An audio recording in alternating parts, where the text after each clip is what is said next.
अब मैं आप सभी को बताऊंगी कि पंचांग के अनुसार 2024 में श्राद्ध पक्ष 17 सितंबर को भादो महीने की पूर्णिमा के दिन प्रारंभ हुआ था, जो 2 अक्टूबर यानी आश्विन महीने के अमावस्या तक रहेगा। इस दिन पितृपक्ष खत्म हो जाएगा और आश्विन माह की अमावस्या को ही पितृपक्ष अमावस्या भी कहते हैं। और सर्वपितृ अमावस्या के दिन तर्पण, श्राद्ध और पिंडदान आदि करना चाहिए, जिससे हमारे दिवंगत पूर्वजों की आत्मा की शांति के लिए यह अनुष्ठान किया जाता है।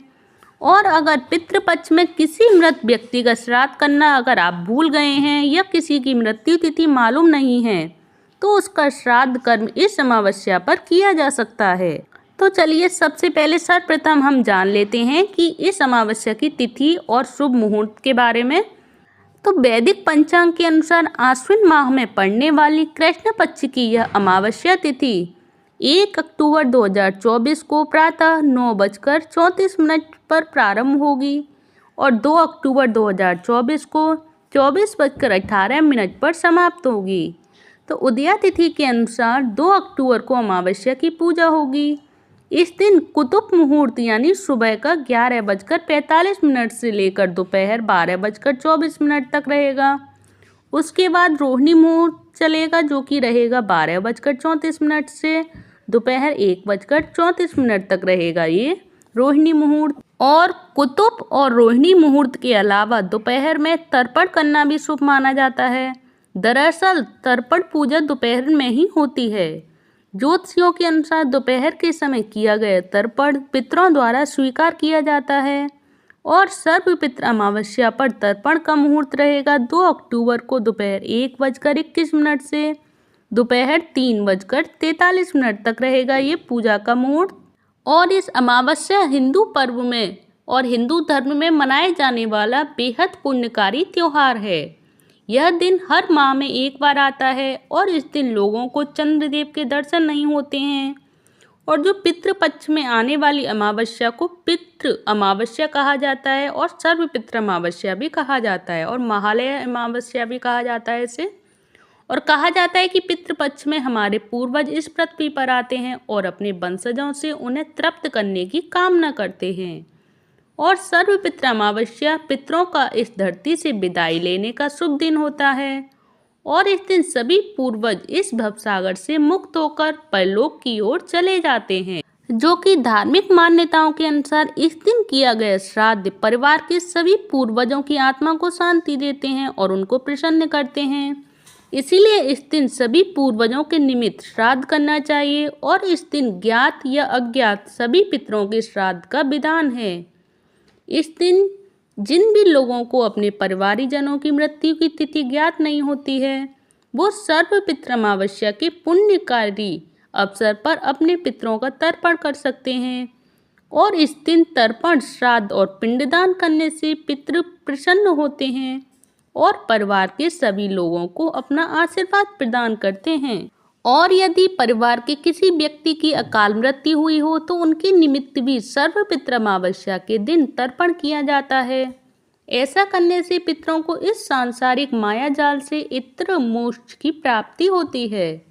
और धार्मिक मान्यताओं में कहा गया है कि इस दिन पितरों का तर्पण करने से मानसिक शांति प्राप्त होती है। और सर्वपितृ अमावस्या के शुभ अवसर पर पूर्वजों और पितरों का आशीर्वाद मिलने से लोगों को जीवन के समस्त कष्टों से छुटकारा भी प्राप्त होता है।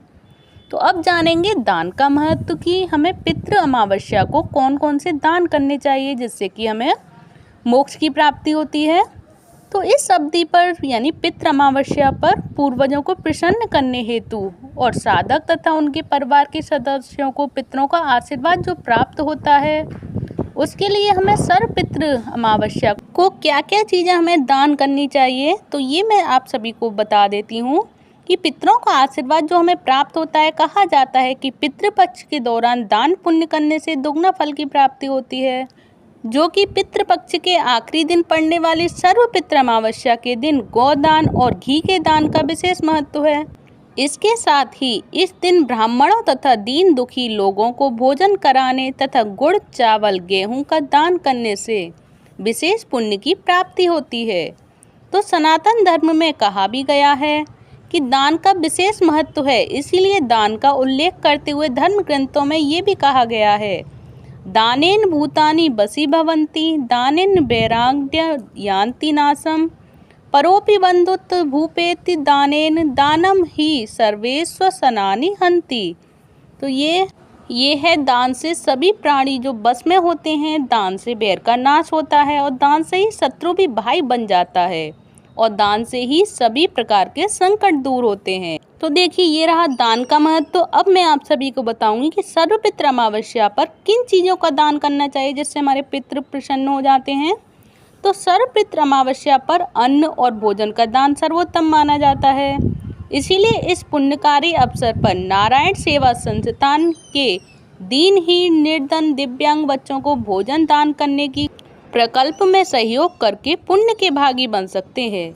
तो ये रही सर्वपितृ अमावस्या की दान का महत्व कि हमें क्या क्या चीज़ों का दान करना चाहिए और किन लोगों को दान करना चाहिए जिससे कि पुण्य के भागी बनते हैं। और मैं आप सभी को ये भी बताऊंगी कि उल्टे सीधे लोगों को दान नहीं देना चाहिए जिससे दान व्यर्थ जाता है, और जो गरीब ब्राह्मण होते हैं, जो जिनको आवश्यकता है, भूखे गरीब ब्राह्मण जो होते हैं, उनको हमें दान करना चाहिए जिससे कि वो पुण्य का भागी बनता है जिससे। तो आप सभी को ये सारी जानकारी दान से रिलेटेड सर्वपितृ अमावस्या पर कैसी लगी ये आप सभी मुझे बताइएगा कमेंट बॉक्स में।